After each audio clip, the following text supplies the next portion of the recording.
I'd been working nights at a gas station off Route 32 for about a year. Nothing ever really happened out there, just truckers, late-night commuters, the usual quiet hum of nowhere. But one night, around 2 a.m., a car pulled in that I didn't recognize. Old Buick, faded blue, 2 people inside, a man and a woman. They just sat there under the canopy lights for a while, not moving, not talking, just watching the store. After a minute or two, they finally stepped out. The man went straight to the pump, while the woman wandered toward the store. Her movements were off, too slow, like she was tired or lost. When she came inside, she didn't say a word, just stared at the candy rack, hands shaking a little. "Everything okay, ma'am?" I asked. She looked at me, eyes glassy, unfocused. Then she smiled, just a small, empty smile, and walked back out into the rain.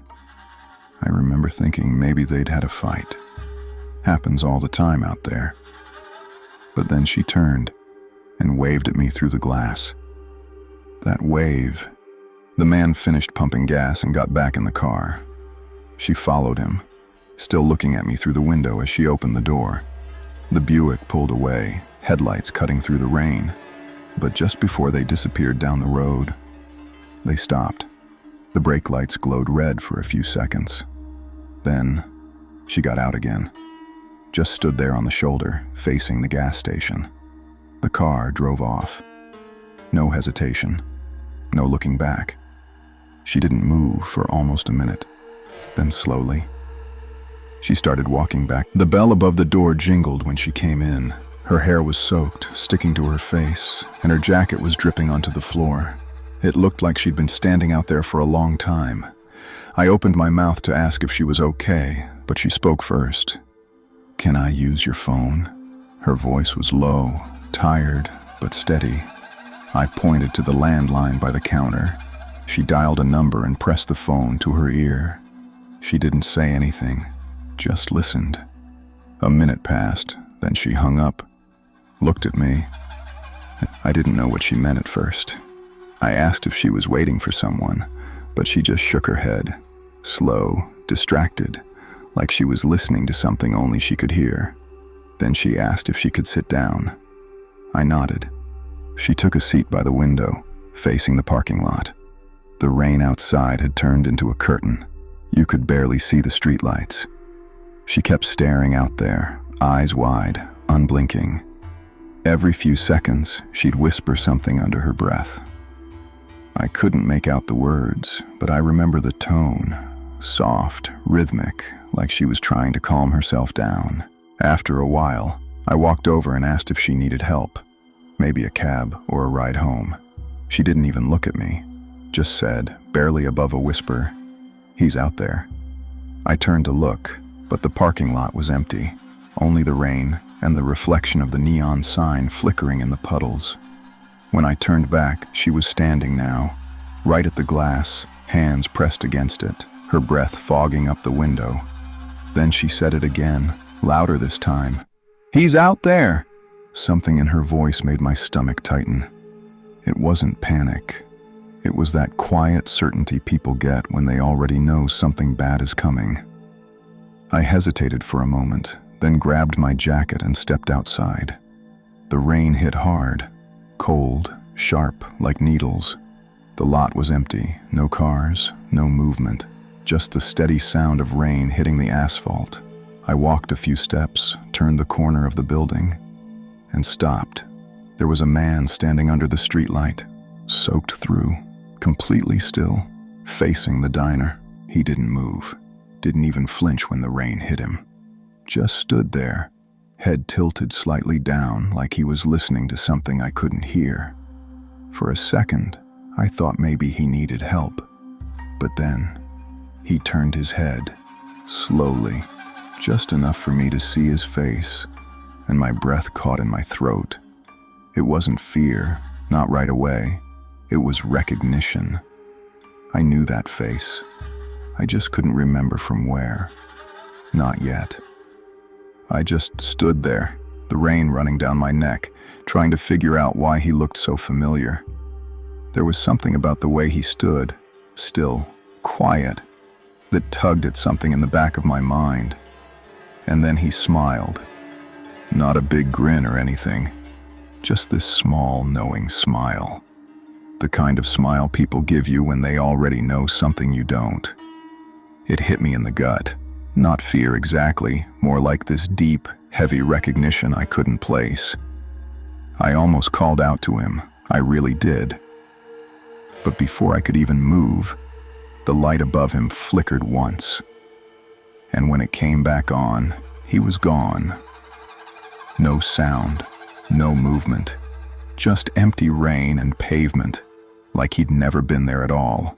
When I went back inside, something felt off. The diner was quiet, too quiet. Even the hum from the fridge sounded louder than before. The waitress looked up, saw me standing there, and her face just drained. "You saw him, didn't you?" she asked. I hesitated, water still dripping off my jacket. "Yeah," I said. "Who is he?" She shook her head, eyes flicking toward the window. "Don't know his name," she said softly, "but he shows up when the rain gets bad. Always stands right there." Under that light, I frowned. "Shows up? What do you mean?" She didn't answer right away, just stared past me like she was remembering something she didn't want to. "When I was a kid," she finally said, "my dad used to stop here after work. He told me that same man was standing there back then too." Her words landed like a punch, heavy, wrong, too certain. I turned toward the window, and for just a second, I saw him again. Not outside, in the glass, smiling. I blinked, and the glass was empty, just rain sliding down the outside. Still, I couldn't shake the feeling. Something deep inside kept telling me to look again, so I went back out. The air hit colder this time, sharp against my face. The parking lot was quiet, too quiet. Only the buzz from the street light and the rain tapping on the asphalt. No one there, no movement. Then I saw it, wet footprints on the ground, bare feet. They didn't come from the road. They started right under the streetlight and ended at the door behind me. I stared at the door for a long time, rain dripping off my hair, trying to make sense of it. No footprints leading away, just those few steps, ending right where I was standing. I reached for the handle. It was warm, not like body heat, more like something that had just been alive. Inside, the lights flickered once. Through the glass, I could see the waitress. She was frozen mid-step, coffee pot halfway to a table. For a second, I thought maybe the power had cut. Then she turned toward me, slow, mechanical. And that look on her face, it wasn't surprise. It was recognition. Like she'd seen this before. She didn't say anything at first, just kept staring at me. Her lips parted like she wanted to speak but couldn't. Then she whispered, barely moving her mouth, "You shouldn't be here." The hum of the lights grew louder. Somewhere behind me, the bell above the door gave a faint ring, even though it hadn't moved. I turned. Nothing. Just rain outside. When I looked back, the waitress was gone. The counter stood empty, one cup of coffee still steaming beside the register. And from the kitchen came a slow, dragging sound, like wet shoes sliding across tile. I took a step toward the counter, my pulse hammering in my ears. The sound from the kitchen stopped, just a single drip echoing somewhere in the back. "Hello?" My voice came out quieter than I meant it to. No answer. Only the faint hiss of the coffee machine and the rain outside, beating steady against the windows. I moved around the counter. The door to the kitchen was half open. Warm air drifted through, damp and heavy, like someone had just boiled water. And on the floor, I saw them again. Footprints, bare, wet, leading into the kitchen this time. I followed them. Slow, careful steps. Every creak of the tile too loud. The footprints stopped right before the walk-in fridge.